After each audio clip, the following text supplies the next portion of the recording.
Evening guys, कसे आहात तुम्ही? आय होप तुम्ही खूप मस्त असाल, छान असाल, सुंदर असाल, सुरक्षित असाल आणि माझ्या एका नवीन व्हिडिओमध्ये तुमचं खूप खूप स्वागत आहे. तर माझा जो किचनचा जो ओटा आहे तो मला मेकओव्हर करायचा आहे आणि का मेकओव्हर करायचा ते सुद्धा मी तुम्हाला सांगणार आहे. आणि दुसरी गोष्ट म्हणजे मी मेकओव्हर करताना खूप काही गोष्टी मी चेंज केलेल्या आहेत, ते तुम्हाला सुद्धा बघायला भेटणार आहे. मी काय गोष्टी चेंज केलेल्या आहेत आणि किचनचा ओटा मेकओव्हर करण्यासाठी मी काही ऑनलाईन शॉपिंग केलेली आहे, तर काही डीमार्टमधून मी शॉपिंग केलेली आहे, ते तुम्हाला दाखवते. याच्या आधीसुद्धा मी तुम्हाला दाखवलेलं आहे, पण आता ओटा मेकओव्हर करायचा आहे, तर त्यासाठी काय काय साहित्य मी डीमार्टमधून घेतलेलं आहे ते सुद्धा दाखवते आणि ऑनलाईन शॉपिंग पण थोडीफार केलेली आहे. इथे मी ग्रीन टी घेतलेला आहे. ग्रीन टी पिता मी काही म्हणजे डीमार्टमधून जी ऑनलाईन शॉपिंग केलेली आहे ती जे शॉपिंग केलेलं तर आपण अनबॉक्सिंग करूया. तर डीमार्टमधून जे काय घेते ते तुम्हाला सांगणार आहे मी. तर इथे तुम्ही बघू शकता, हे मी तुम्हाला दाखवलं होतं, हे मी घेतलं होतं किचनसाठी. त्यानंतर ही एक बॉटल घेतली होती मी डीमार्टमधून, ऑइल बॉटल. ही खूप छान आहे, तुम्हाला बघायलाच पडेल कशी ही ऑइल बॉटल छान आहे, मस्त. त्यानंतर तुम्ही हे बघितलंच असेल, मी हे फ्लॉवरसुद्धा घेतलं होतं डीमार्टमधून. आणि त्यानंतर हे काही कपडे घेतले होते मी ओटा पुसण्यासाठी वगैरे. त्यानंतर म्हणजे काही लादी पुसण्यासाठी, काही ओटा वगैरे पुसण्यासाठी, त्यासाठी.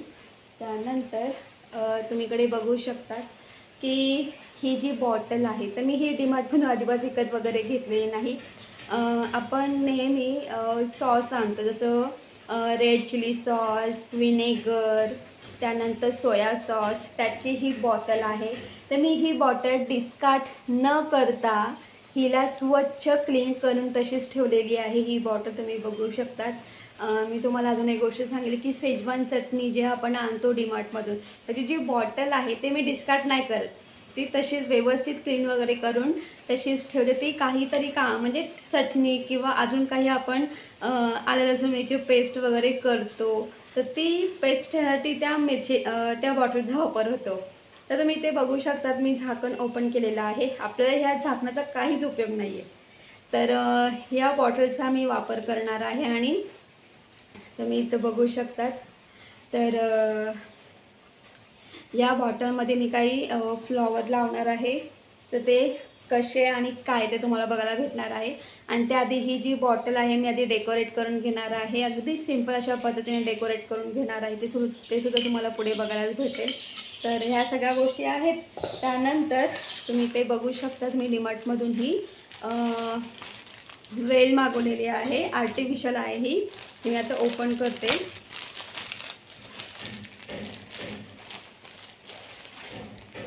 मी ओपन केलेलं आहे, तुम्ही बघू शकतात. तर हे मी 3 वेल्या आहेत, या मी या 3 आहेत, 1 2 3 4 6 आहेत, 6. हां, बरोबर. तर मी इथे ह्या 6 वेली ऑनलाईन मागवलेल्या आहेत आणि मला खूप रिजनेबल प्राईसमध्ये मला भेटलेल्या आहेत ॲमेझॉनवरून. तर हे आहे. त्यानंतर आपण अजून ओपन करूया, हे ओपन करूया काय बरं. तर मी हे दुसरंसुद्धा पार्सल अनबॉक्सिंग केलेलं आहे. तर हे बघा मी काय मागवलेलं आहे, तुम्ही बघू शकतात. तर हे असे थंब आहेत, म्हणजे आपण होल्डर बोलू शकतो, जसं की चार्जर वगैरे किंवा एखादी वायर वगैरे असते. तुम्हाला माहिती, आपण चार्जर लावतो तेव्हा आपली जी वायर असते ती खाली लोंबलेली असते, त्यावेळेस तुम्ही थंब आहे. तर तुम्ही बघू शकतात की हे असे थंब आहेत, हे बघा. आणि हे यातला पाठीमागचा स्टिकर काढायचा आहे, तो आपला त्या वॉलला स्टिक करायचा आहे. आणि आपली चार्जिंगची वायर असेल, तुम्ही त्यावरती होल्डरवरती, हा जो होल्डर आहे या होल्डरवरती तुम्ही ठेवू शकतात. ते मला अजून एक दाखवते. हे बघा, हा ऑरेंज कलरचा आहे. तर आपल्याला हे पाठीमागचा स्टिकर काढून वॉलवरती स्टिक करायचं आहे. आणि तुम्ही बघू शकता हे अशा प्रकारे आहे। तर आपण यामध्ये चार्जिंग वगैरे किंवा वायर वगैरे किंवा आपण समजा कुठे झाडं वगैरे लावली आहे त्याची जे वेल वगैरे असेल त्यासाठी तुम्ही सुद्धा याचा वापर करू शकता, किंवा एनी म्हणजे काही वायर वगैरे असेल किंवा काही असेल जे की तुम्ही यामध्ये अडकवू शकतात, वायर किंवा दुसरं काही। तर हे झालं। त्यानंतर आपण आता हे अनबॉक्सिंग करूया। तर मी हे अनबॉक्सिंग केलेलं आहे, तर त्यामध्ये मी तुम्हाला दाखवणार आहे। तर मी ह्या वेल्स मागवलेल्या आहेत, हे बघा यासुद्धा 6 आहेत, खूप छान अशा पद्धतीने आहेत, सहित एकदम दिसताना पण छान दिसतात। तर मी एवढं सगळं मागवलेलं आहे ऑनलाईन, बाकी डीमार्टमधून घेतलेलं आहे, या सगळ्या गोष्टी आहेत। बाकी मी होल्डर म्हणून मी हे घेतलेलं आहे, थंब घेतलेले आहेत असे। तर ह्या सगळ्या गोष्टी आहेत। तर तुम्ही विचार करत असाल की मी मेकओव्हर करणार आहे किचनच्या ओट्याचं, हे सगळं कशासाठी तुम्हाला बघायला भेटणार आहे, मी किचनचा ओटा कशा पद्धतीने मेकओव्हर करणार आहे। चला तर सुरुवात करूया आणि हा व्हिडिओ शेवटपर्यंत बघा, तुम्हाला खूप छान अशा पद्धतीने बघायला भेटणार आहे की मी किचनचा ओटा कशा पद्धतीने मेकओव्हर करणार आहे आणि तुम्हाला सुद्धा त्यातून काय काय नवीन नवीन टिप्स वगैरे मिळतील किंवा तुम्ही ओटा कसा ऑर्गनाइज करून घेऊ शकतात। चला तर सुरुवात करूया। तर तुम्ही इथे बघू शकतात मी हा ॲमेझॉनवरून मागवला होता। हे मी तुम्हाला दाखवायची विसरून गेली होती, कारण हे पहिले स्टार्टिंगलाच मी मागवलं होतं। मी तुम्हाला सांगितलं होतं की मी ॲमेझॉनवरून एक पार्सल मागवलं होतं, जे की ते मला भेटलंच नाही, ते पॅसेजमध्ये ठेवलं होतं डिलेवरी बॉयने। त्याची जी चुकी होती तो हाच पार्सल आहे। तर मी तो आतमध्ये वॉर्डरोबमध्ये ठेवला होता, त्यामुळे माझ्या पटकन लक्षात नाही आलं। तर मी तुम्हाला आता हा ओपन करून दाखवते। हे ओपन केलेलं आहे, ही खालची प्लेट आहे। तर मी हे का मागवलेलं आहे हे तुम्हाला मी सांगणार आहे, पण माझ्याकडे जो स्टीलचा भांडी ठेवायचा जो रॅक आहे त्याच्यापेक्षा हा खूपच छोटा आहे। तर ठीक आहे, म्हणजे यामध्ये आपण फक्त बाउल, स्पून आणि ताटत ठेवू शकतो, बाकी मोठी भांडी ठेवू शकत नाही। तर मी हे का मागवलेलं हे तुम्हाला सांगेल, कारण कसं माहिती आहे का, माझा जो स्टीलचा रॅक आहे त्या खाली प्लेट नव्हती, तो पाणी पूर्ण पुढे ओट्यावरती पूर्ण पसरून जायचा आणि मग त्यामुळे तो गॅस खाली वगैरे पाणी द्यायचा आणि मी ओट्यावरती वरवंटा ठेवलेला आहे, त्यामुळे तो मोठा प्रॉब्लेम आहे। कारण तुम्हालाही माहिती आहे पाटा वरवंटा हा खूप जड असतो, आपण सारखं त्याला अजिबात हलवू शकत नाही। तर हा माझा एक मोठा प्रॉब्लेम होता आणि त्या पाट्या वरवंटा खाली खूप वेळा पाणी जातं। तर त्याला दुसरा ऑप्शन काय, तर तुम्ही बघू शकतात की ही प्लेट आहे, पाणी जरी साठलं तरी ते पूर्ण इथून बेसिनमध्ये पडेल, कारण मी भांडी ठेवायचा जो रॅक आहे तो मी बेसिनच्या बाजूलाच ठेवते। तर सिंपल तुम्ही बघू शकता, त्याची क्वालिटी खूप बेस्ट आहे। तर हे सुद्धा मी ॲमेझॉनवरून मागवलेलं आहे। तर मी मला असं वाटतं 350ला मागवलेला आहे, याच्यापेक्षा मोठी साईजसुद्धा होती, पण मला असं वाटलं की आता आपण हाच मागून बघावा। आणि माझं याच्या पाठीमागे एक वेगळंच हे होतं, म्हणजे मला फक्त खाली प्लेट हवी होती, ही जी प्लेट आहे ना खाली अशी मोठी प्लेट हवी होती, पण तशी मला ॲमेझॉनवरून नव्हती मिळत आणि होत्यासुद्धा, पण तसं त्याचं हे नव्हतं माहिती, म्हणजे माप वगैरे माहिती नव्हतं कसं काय वगैरे। तर मी विचार केला की आपण पूर्ण आधी एक सेटच मागवावा आणि नंतर मग बघू। पण ही जी प्लेट आहे यामध्ये माझा जो मोठा स्टीलचा रॅक आहे तो आरामात मावेल, तरीसुद्धा मी याचा पूर्ण आधी वापर करणार आहे आणि नंतर मी स्टीलचा वापरणार आहे। तर बघू शकतात, त्यानंतर हे यावरती असं ठेवायचं आहे, असं ठेवायचं आहे। भांडी ठेवल्यानंतर पाणी इथून गळून जाणार आहे आणि हे स्पून ठेवण्यासाठी आहे, जे की ते आपण इथे अडकवू शकतो आणि तुम्ही इथे बघू शकतात हे। तर हे आपली जी ताटं असतात ते ठेवण्यासाठी आहे आणि तुम्ही इथे आपली मोठी भांडी, बाउल वगैरे ठेवू शकता। तर असा मी भांडी ठेवण्यासाठी हा असा एक ट्रे असा मागवलेला आहे, म्हणजे रॅक बोलू शकतो आपण। तर मी किचनमध्ये आलेले आहे। तर हा किचनचा ओटा मेकओव्हर करण्यापूर्वी हा ओटा कसा आहे आणि कुठल्या परिस्थितीत आहे हे मी तुम्हाला आधी दाखवेल. तर तुम्ही इथे बघू शकता हा स्पूनचा स्टँड आहे. तर हा याच्यावरती खूप सारी धूळ पडलेली आहे. त्यानंतर इथे मसाल्याचा डब्बा, त्यानंतर ऑइल बॉटल आणि मिठाची काचेची बनतीसुद्धा खूप अशी त्यावरतीसुद्धा खूप धूळ पडलेली आहे. तर भांडी घासाचा जो ट्रे आहे त्याच्या ट्रेच्या खाली मी हा रबर ठेवला होता. तुम्ही इथे बघू शकतात की इथे ना अगदी छोट्या छोट्या अशा किडी झालेल्या आहेत. तर इथे पाणी साठतं आणि पाणी खूप जास्त प्रमाणात साठतं आणि लिटरली पूर्ण ओटाभर पाणी पसरतं आणि हा पाटा वरवंटाखालीसुद्धा पाणी जातं. तर ते मला नको आहे. तर तुम्ही इथे बघू शकता स्टाईल खूपच अशी खराब झालेली आहे. त्यानंतर खूप सारी इथे वरतीसुद्धा खूप सारी धूळ आहे. त्यानंतर तुम्ही इथे नळाची अवस्था बघू शकता. नळसुद्धा खूप गळतो आहे. दोन्ही नळ गळत आहेत आणि सतत आणि कधी-कधी तर अक्षरशः धार लागते. तर आपल्याला असा म्हणजे गळत असलेला नळ नकोच आहे. तर मग आता करायचं काय? म्हणून ठरवले चला आता एवढं सगळं म्हणजे खूप काही गोष्टी आपल्याला अशा खराब खूपच म्हणजे हा ओटा आपला पूर्ण क्लीनच करायचा आहे. तर मग आपण या ओट्याचा मेकओव्हर करून घेऊया असं असं ठरवलेलं आहे. आणि तुम्ही बघितलं असेल बेसिनमध्ये या 2 नळांची काय हालत आहे. हे जे 2 नळ आहेत एक KDMCचा नळ आहे आणि एक बोरिंगचा नळ आहे. तर चला तर आधी आपण नळ आणायला जाऊया. तर तुम्ही इथे बघू शकतात की मी चाललेली आहे नळ आणायला. तर इथेच थोडं पुढे गेल्यानंतर इथे एक ऑर्बिट म्हणून दुकान आहे. तुम्ही इथे बघू शकतात. तर या ऑर्बिटमध्ये म्हणजे हार्डवेअरचं सगळंच मिळतं. इवन कडी वगैरे सगळंच मिळतं. पण इथे प्लंबरसाठी जे काही नळ लागतात ते इथे नाही मिळत. त्याच्या अपोजिट साईडला शिवशक्ती एक शॉप आहे. त्या शॉपमध्ये हे मिळतं. तर तुम्ही इथे बघू शकता आणि हे दुकान कल्याण खडकपाडाला आहे. तर तुम्ही इथे बघू शकता इथे नळाच्या खूप साऱ्या अशा व्हरायटीज आहेत आणि मी यातलेच मी 2 नळ निवडलेले आहे. मी तुम्हाला दाखवते. तर इथे 2 बॉक्स कसले हे मी तुम्हाला सांगणार आहे. तर मी तुम्हाला प्रथम आधी दोन्ही बॉक्स दाखवणार आहे. तर एक बॉक्स नळाचा आहे आणि एक शॉवरचा आहे. तर खरं म्हणजे माझ्या टॉयलेटमध्ये जे शॉवरचा जो शॉवर आहे म्हणजे आपण जो हे करतो तर ते खराब झालेले ते सुद्धा खूप गंजलेलं आहे आणि खूप सारं पाणी खाली गळतं आणि पूर्ण ओलं ओलं होतं. तर त्यासाठी मी हा शॉवरचा असा स्प्रेचा नळ आणलेला आहे. तर त्यानंतर इथे तुम्ही ते बघू शकतात की इथे मी असा हा नळ आणलेला आहे आणि हा खूप मोठ्या साईजचा आहे. कारण माझ्याकडे आधी जे नळ होते ते सुद्धा मोठेच होते. तर मी त्याच साईजचा आणलेला आहे. तुम्ही इथे बघू शकतात. तर ही जोडी आहे ह्या कॅरी बॅगमध्ये एक आहे.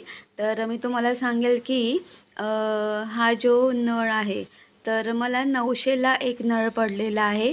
तर ही पूर्ण जोडी 1800 रुपयाला आहे. हे नळ खूप महाग असतात. मुळात म्हणजे माझ्याकडे ऑलरेडी आधी असेच नळ होते. ते याहीपेक्षा खूप महाग होते, पण ते बिल्डरनी बसवले होते. पण तुम्हाला पुढे माहितीच पडेल की मी खूप मोठी चुकी केली. हे मी नळ नसते जरी आणले ना तरीही चालले असते. माझे जे जुने नळ आहेत ना ते दुरुस्त होऊ शकले असते. पण हे मला नंतर माहिती पडलं. आधी माहिती नाही पडलं. त्यामुळे ही माझी खूप मोठी चुकी होती. त्यामुळे आधी मी प्लंबरला आणून विचारायला हवं होतं. पण मी आधी प्लंबरला विचारलं तेव्हा तो बोलला की हां ठीक आहे मी उद्या येतो आणि मग मी त्यानुसार नळ आणून ठेवले होते. तर ही माझी खूप मोठी चुकी होती. तर ठीक आहे. तर आता हे तुम्ही बघू शकतात.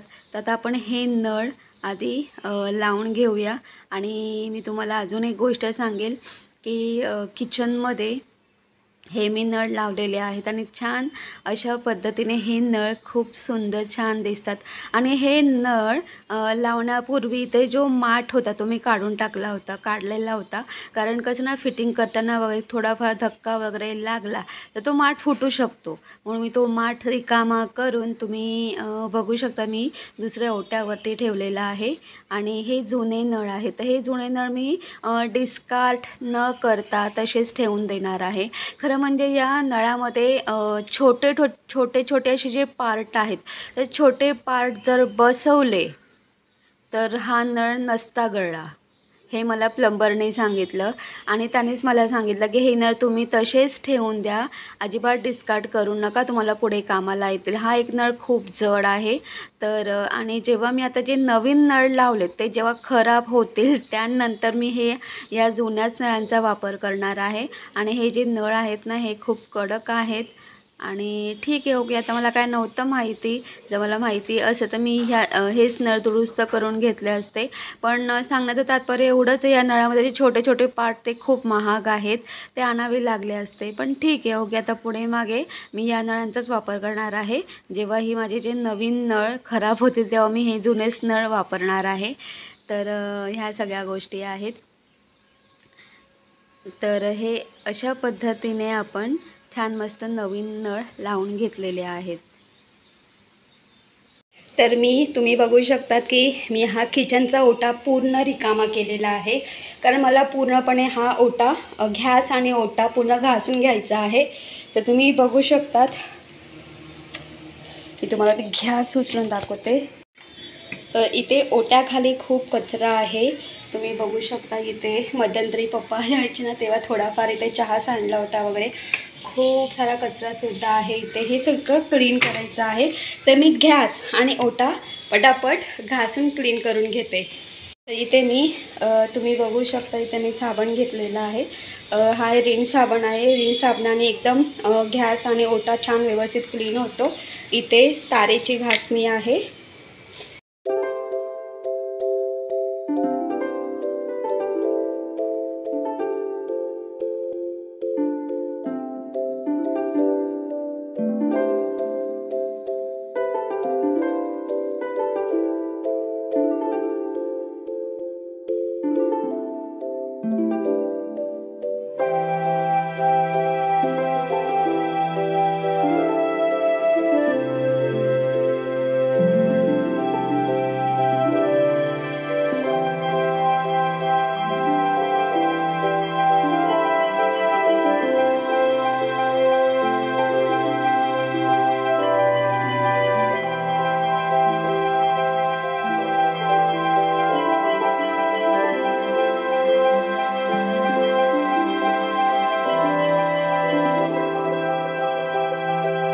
तुम्ही बघू शकतात की मी इथे किचनचा ओटा आणि ही जी गॅस शेगडी आहे ती छान व्यवस्थित क्लीन करून घेतलेली आहे.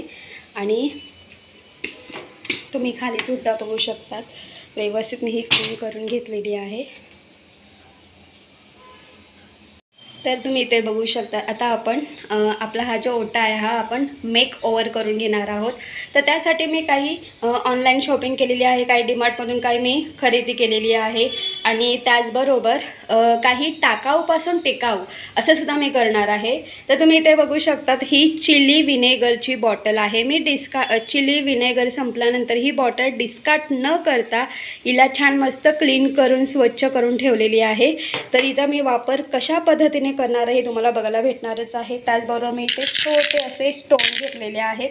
आणि अजून एक महत्त्वाची गोष्ट म्हणजे मी मध्यंतरी ज्ञानेशला ना एक असं सॉफ्ट बबल्स असलेला असा एक बॉल घेतला होता आणि तो बॉल फुटल्यानंतर त्यातून असे सॉफ्ट असे छोटे छोटे बबल्स निघाले. हे जे बबल्स आहेत हे मी असेच ठेवलेले आहेत. तर याचासुद्धा मी वापर करणार आहे.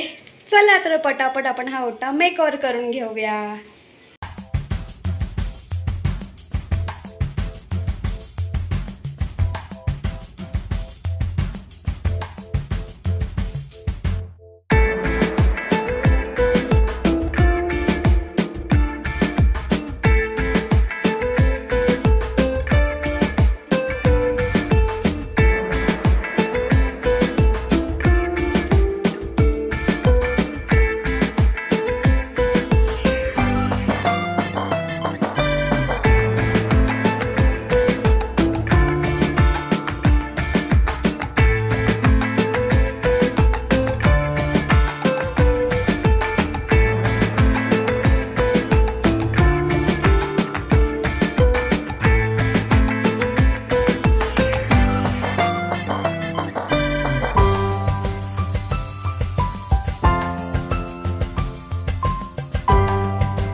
बघितलंच असेल मी किचनचा ओटा कसा ऑर्गनाईज करून घेतलेला आहे, छान अशा पद्धतीने मेकओव्हर करून घेतलेला आहे. तर तेच मला ज्या आयडिया सुचलेल्या आहेत त्यानुसार मी किचनचा ओटा छान मस्त असा मेकओव्हर केलेला आहे. आणि ना मला असं काहीतरी युनिक, काहीतरी नवीन करायला आवडतं आणि आपण आपल्या आयुष्यामध्ये असं काय काय नवीन करत राहिलं पाहिजे. आणि प्रत्येकामध्ये कला असते, ती जी कला आहे ती ओळखून घ्या, ती जोपासण्याचा प्रयत्न करा, त्यातच खरा आनंद असतो आणि हेच खरं जीवन आहे. तर तेच मला जशा आयडिया सुचलेल्या आहेत तसं मी ओटा छान मस्त मेकओव्हर करून घेतलेला आहे. आणि मला वॉल किंवा इतर काही गोष्टी मला डेकोरेट करायला खूप आवडतात. इवन माझ्यासमोर आहे ना अशी कुठलीही समजा वस्तू आणून दिली आहे, समजा तुम्ही बघू शकतात की हा फ्लिप कवर आहे, तर मला कोणी सांगितलं ना की आपल्याला याला छान मस्त डेकोरेट करायचं आहे, तर मी याला पण डेकोरेट करेल. तर म्हणजे ना अशी एखादी वस्तू जर माझ्यासमोर कोणी आणून दिली, याला आपल्याला म्हणजे हे करायचं, डेकोरेट करायचं आहे, तर ह्या फ्लिप कवरला बघून मला खूप साऱ्या अशा आयडिया सुचतात. तर अशी प्रत्येक वस्तू असते, बघितल्यानंतर लगेच पटापट आयडिया सुचतात, असं करायला पाहिजे, ते तसं करायला पाहिजे. तर सेम तसंच आहे. मी जेव्हा विचार केला होता की चला आपला जो ओटा आहे काहीतरी वेगळ्या आणि डिफरंट अशा पद्धतीने छान मस्त आपण मेकओव्हर करून घेऊया, तर तेव्हा मला खूप छान छान अशा आयडिया सुचल्या होत्या आणि त्या आयडिया मी फॉलो केलेल्या आहेत. तर ह्या सगळ्या गोष्टी आहेत. तर गाईज, तुम्हाला माझा व्हिडिओ कसा वाटला ते कमेंट्स करून सांगा. जर तुम्हाला माझा व्हिडिओ आवडला असेल तर माझ्या व्हिडिओ लाईक शेअर करा आणि माझ्या चॅनलवरती नवीन असाल तर माझं चॅनल सबस्क्राईब करायला अजिबात विसरू नका. तोपर्यंत बाय बाय, टेक केअर. तुम्ही तुमची काळजी घ्या. Bye bye. Say good night Dnyanesh. हे माझे बाबू. खरं म्हणजे ना ज्ञानेश ना इथे लिहायला बसलं आहे, दाखव ज्ञानेश. तर त्याचं हे करसुलिपीचं बुक आहे. तर साहजिकच आहे, मुलं पहिलीला असतात आणि म्हणजे फर्स्ट स्टँडर्डला आहे तो. आणि फर्स्ट स्टँडर्डला समजा आपण त्यांच्याकडून अपेक्षा करू की तुला पूर्ण क्वेश्चन वाचता आलं पाहिजे, लिहिता आलं पाहिजे, असं नसतं. तर त्याला अजून स्पेलिंग ओळखता येत नाही. मी त्याला ते शिकवत होती, तर त्याला मी थोडी ओरडली सुद्धा, म्हणून त्याला राग आला ना आणि तो थोडा रडला पण. इकडे बघ. असं नाही बाळा, याच्या पुढे तुला सगळे सब्जेक्ट इंग्लिशमध्ये असणार आहे बाळा. मग तेव्हा सुद्धा आपल्याला व्यवस्थित लिहिता आलं पाहिजे ना, हो ना? ओके नाही? मग आत्तापासूनच प्रॅक्टिस करायची. तर ह्या सगळ्या गोष्टी आहेत. Say good night. Good night. जाऊ दे, तसं मोड नाही आहे. Bye bye, good night.